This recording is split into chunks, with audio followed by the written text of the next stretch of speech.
Am I the jerk for not giving my sibling a share of my inheritance for their property taxes? When my mother passed away, she left everything to my older brother, Jason. Jason never moved out of my mother's home. He never had anything more than part-time minimum wage jobs. My mother forgot about me and my sister and preferred Jason. It also meant she had minimal contact with her grandchildren when she favored Jason. My father, who lost that home in a divorce, said it was not fair that Jason inherited everything from my mother. My father suddenly passed away, and Jason was kept out of his will because my father was still upset about what my mother did. Jason was shocked when he was left out of my father's will. He said the property tax on my mother's house was late because he was planning to use the money from Dad's inheritance. He felt that it was a dirty trick my father pulled on him. My sister Debbie already told Jason to get a job, and maybe he will have the $7,000 by the time it is due. I am also not giving Jason anything. It is how my father wanted it. Jason was very upset during the reading because he did not get anything. He has already gone through most of my mother's money and has not worked in 5 years since her death. He called us all unpleasant names and said he needed the money more than us. I am sure this was the same line he used on my mother to get Debbie and me written out of my mother's will. Jason acts like he will fight the will, but my father talked about how Jason got 100% of my mother's inheritance.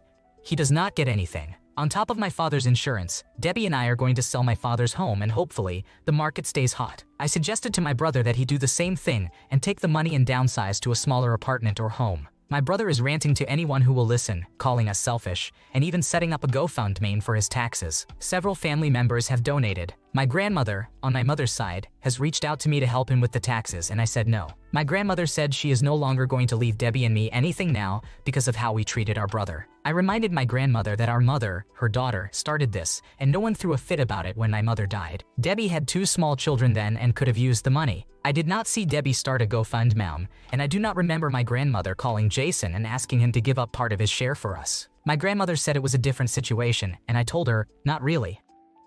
Wow, that's a lot of simmering resentment and passive-aggressive bequeathing. Jason needs to grow up and take responsibility for his life. His bad decisions don't warrant an emergency on your part or Debbie's. He still has options like selling his house or getting a job. Jason shouldn't be acting entitled when he wasn't willing to share any inheritance. He needs to figure it out himself like every other adult. Am I the jerk for telling my sibling that I'm not their parent and trying to send them back? For most of my life, it has always just been me taking care of my sister, Lila. Our dad, Will, was always useless and mean, and after our mom died when I was 17, I got us out of there. We're closer than any other siblings I know, more like father and daughter. I've always done everything I could to keep Lila safe and give her a better life than what I had. Recently, it's felt like I've been losing her. She's always had a mouth on her, dead cheeky and cocky, but recently she's been a nightmare to handle. She's turned our flat into some hellish indie students' bar. There are people over at all hours, drinking and smoking and blasting music. Half the time I'm kicking out lads I've never seen before and telling them to go back to their moms. I'm working hard on building sites all day, and she acts like I'm the enemy for not indulging her. Her boyfriend, Damon, is filling her head with fantasies that she can't afford and acting like he's God's enlightened messenger because he's read half a book once and goes to some posh arts university. He's treating Lila like she was some kind of insipid muse for his kitchen sink student film. Last week, Lila told me she's pregnant. She said it in her normal defiant way, but I know she's scared. I've heard her crying at night, and she looks at me with these blank stares as though she was 1,000 miles away. Damon has filled her head with this fantasy that they're going to live this bohemian, artsy life with their baby in some squalid flat, and she's totally buying it. I know his type.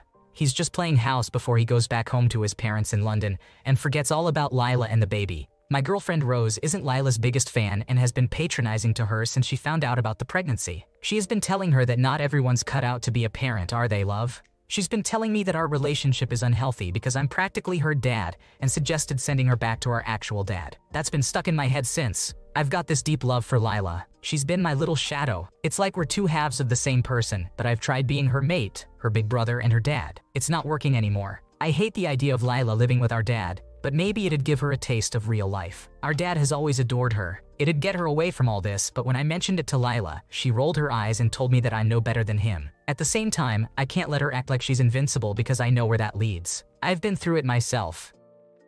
In my opinion, you have done nothing wrong here. You're her brother, not her dad. It's important to set boundaries so you don't end up playing dad to her child. Family therapy could help both of you navigate this situation and establish a more brotherly role. You deserve your own life where your sister isn't your #1 priority. Am I the jerk for leaving my party after beating cancer? I am a very private person. I have no social media and do not want my wife posting photos of me. Although I do not tell her not to, I just do not ask her to post me. I do not like attention on me and prefer to keep things low-key whenever I can.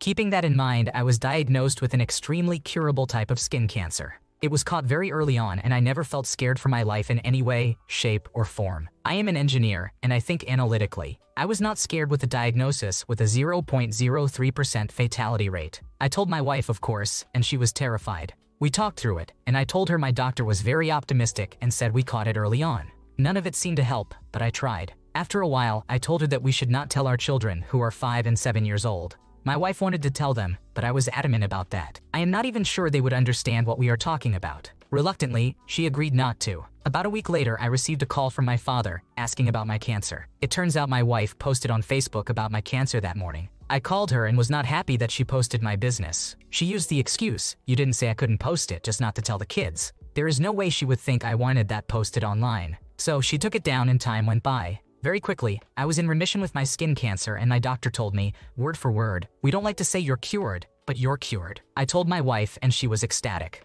She told me she was worried all this time, and I could tell, and she was glad we put this all behind us. I thought we could put this all behind us too. This weekend, I came home on Friday. I saw a lot of cars parked on the street, some in my driveway. I could not think of any birthdays or anniversaries I missed, but went in anyway. It was a party for my remission diagnosis. I was mortified at this. She has never done anything like this, and we have talked about how I would hate a surprise party multiple times. I asked what this was for and said, "I'm sorry, but I didn't know you planned this. I'm just coming back for some files and heading back to work." It was a lie.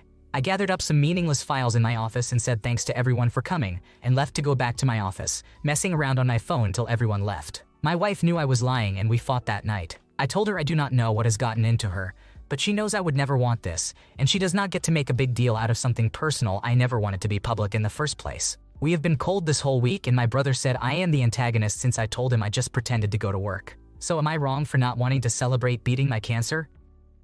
You are not the one at fault. Your wife is acting selfishly and making your cancer about herself, which is really inappropriate. It's not giving great vibes that she disregarded your feelings about personal privacy and didn't ask you beforehand. You need to be able to trust your spouse, and her behavior here definitely crosses the line. Having a serious talk with her about this is very reasonable. Am I the jerk for telling my parents I can't wait to move out and get away from them? Sorry if I sound a bit whiny about this. I'm really tired of everything. My parents have me, my brother Jack, who is 13 years old, my sister Lucy, who is 11 years old, my sister Sarah, who is 9 years old, and my brother Tom, who is 6 years old. My parents are expecting another child in about a month. They treat me so differently. I had chores from a young age and was babysitting my siblings from a young age. Specifically, I started when I was 7 years old. I was left in charge when we'd go shopping because I had to make sure my siblings didn't run off or anything or hold their hands. They never had any chores to do. My parents don't ask them to do anything, just me. When I say no, they get mad and make me. I'd ask why I had to do stuff and not my siblings, and they would say my siblings were younger, so it made sense. This continued for years, and as they had more children, nothing changed regarding chores. My siblings won't even throw stuff in the trash. They throw it on the floor or leave it behind for others to pick up after them. I resent having it on my shoulders when I was younger than all of them when I was first assigned chores. My parents and I have this tension between us since they announced my mom's pregnancy. The closer she gets to giving birth, the worse it gets because I put my foot down more, and they told me I didn't get to say no to them. A few weeks ago, I ended up in the hospital and was diagnosed with a heart condition. It was really scary. The house fell apart while I was in the hospital. It was literally disgusting by the time I came back, and it wasn't because they were so focused on me. My parents only came in when a doctor was calling or when they were asked to. The rest of the time, I was alone. A social worker was assigned to us after my hospital visit. She heard all that was going on and said she'd help us. She said she would make sure we had enough support, so it wasn't on me as much. But my parents are not listening to her, and I was expected to get back to normal. None of my siblings cared when I got out. They still tell me to do stuff for them. I told the social worker my parents were ignoring her, and she told me to be prepared for nothing to change because they won't remove me from the home. On my first night back, my parents went out and left me babysitting. The house was still filthy, and I'm refusing to clean it because it would take forever. My parents keep saying if I'm doing better, I should be back to normal, even though I was told to take it easy for a couple of months. Yesterday, they were complaining that the baby could come at any time and the house is disgusting. I said it wasn't my fault. They told me it's my job to take care of this stuff. I told them they should have all of us doing some chores, so it's not on a single person. Things continued, and then I told them I can't wait to move out and get away from them when I'm 18. I also told them that they are terrible parents who don't deserve to have kids. They were shocked and asked where I'd go and why I was being a brat. Am I the antagonist? You are not the jerk, and it's unfortunate that you're being put in this situation. Your parents should be responsible for running the household and treating their kids equally, so expecting you to take on their roles is completely unfair. Staying in such a stressful environment isn't good for your health, and it's crucial to talk to your school counselor, social worker, or doctor about it. Once you've recovered, consider getting a part-time job to save money and see if any trustworthy relatives can help you with setting up a bank account or holding cash for you. Am I the jerk for correcting my half-siblings when they say their dad is my dad too? My parents are divorced. I was 3 years old when their marriage ended. They share custody of me equally. For as long as I can remember, my mother has always blamed my father for the divorce and said he cheated.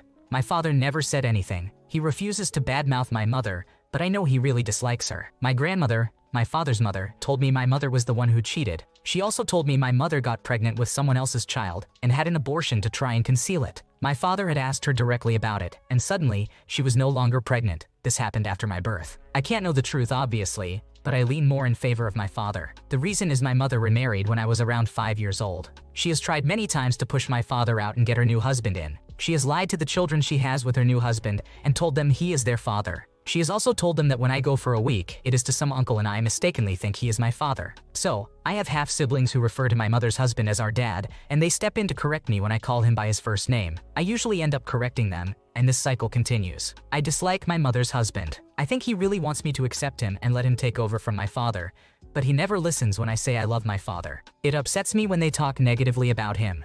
He always tells me I should have him instead of my father at Father's Day activities. This was worse when I was younger and those events were more present. He would always try to get me to go to father-daughter dances with them, including purity dances, which I found uncomfortable. He would get annoyed when I said no. He told me he put so much work into me and I should return the effort. My father tried to get custody from the judge at my request. We were in court literally weeks ago, but the judge said I need to continue 50-50 custody until I'm 18 years old. If either parent attempts to prevent that, then the other will get full custody of me. I am stuck here, and my half-siblings, the older they get, the more annoying they are about correcting me, and then I correct them too. I told them the other day that their father isn't my father, and I don't even like or love their father. My mother heard and told me I need to stop correcting them. She said they just love me so much they want me to be their full sister, and I am being a bully to them by correcting them all the time. Am I the asshole?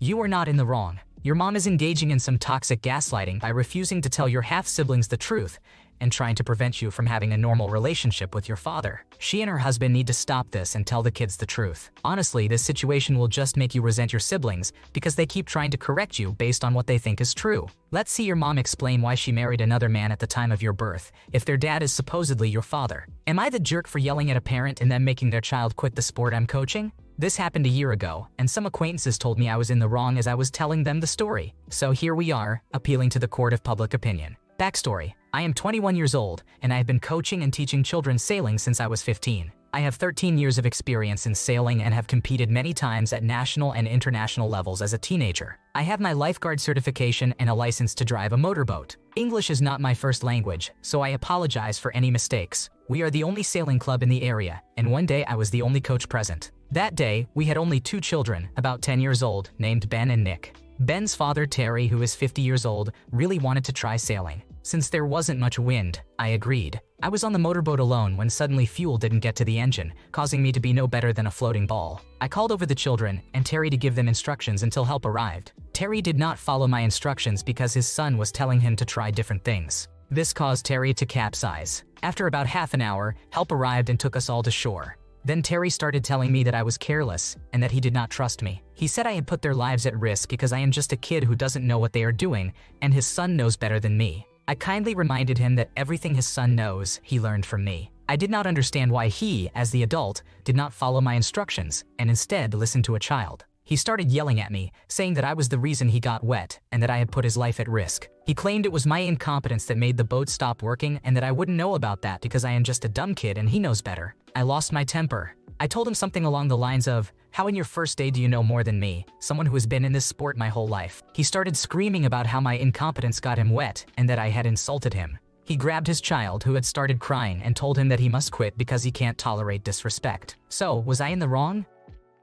You are not to blame. Safety instructions are not a debate, especially in a location where danger is a very real possibility. If the dad is going to ignore the qualified instructor's advice, then it's for the best that he and his son don't return. Ignoring safety protocols could end up being potentially deadly for both the dad and his son. Lol, he was learning sailing traditionally in the water and got mad at the instructor because he got wet after not following instructions. What a tool. Thanks for watching. When you subscribe, make sure to hit the bell to turn on notifications so you never miss a video. To finish listening to all the stories, check out the playlist in the description.